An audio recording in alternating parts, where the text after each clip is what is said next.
supporting this legislation today. Joanna Cherry. Thank you, Mr Deputy Speaker. I will not be supporting this legislation for 3 reasons. The first is that the bill is not really about safety levels at all.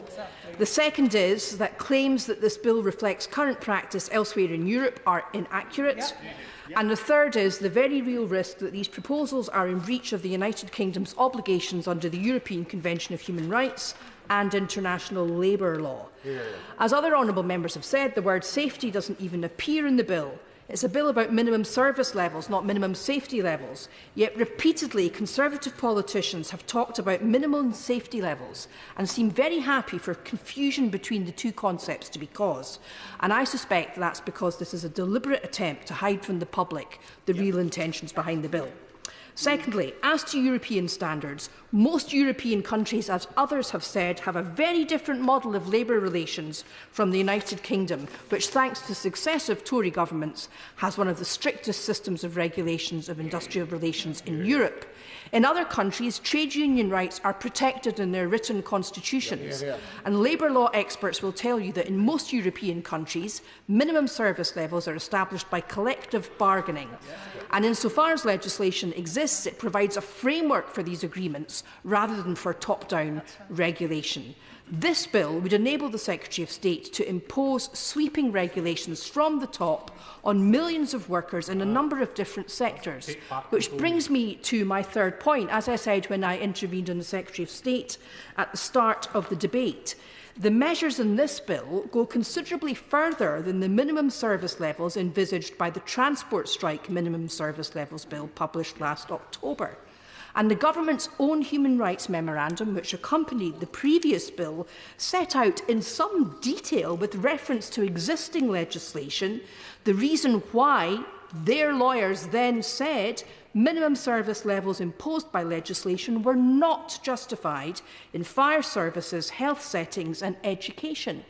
Yet that's what they're now proposing. And their human rights memorandum for this bill is very different.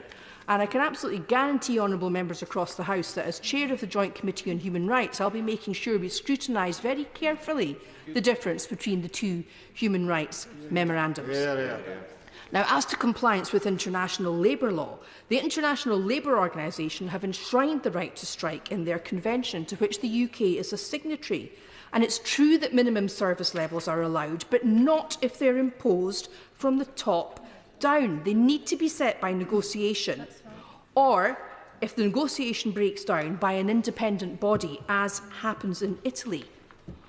Only in European countries well known for flouting fundamental rights like Hungary and Russia do we see government-enforced minimum service levels leading to the sacking of workers and the bankrupting of unions fighting for fair pay and conditions. Yet that's exactly what the Tories want to do in this bill. So perhaps we shouldn't be surprised that despite all their anti-Putin rhetoric, they want to emulate Putin's approach to striking workers. Perhaps not so surprising, because the Deputy Prime Minister has told us he's not ruling out leaving the Convention on Human Rights, and the Home Secretary is keen it should happen as soon as possible. So given that they're keen to be on the same side as Russia in relation to human rights, it's perhaps not surprising that they're doing it in this bill.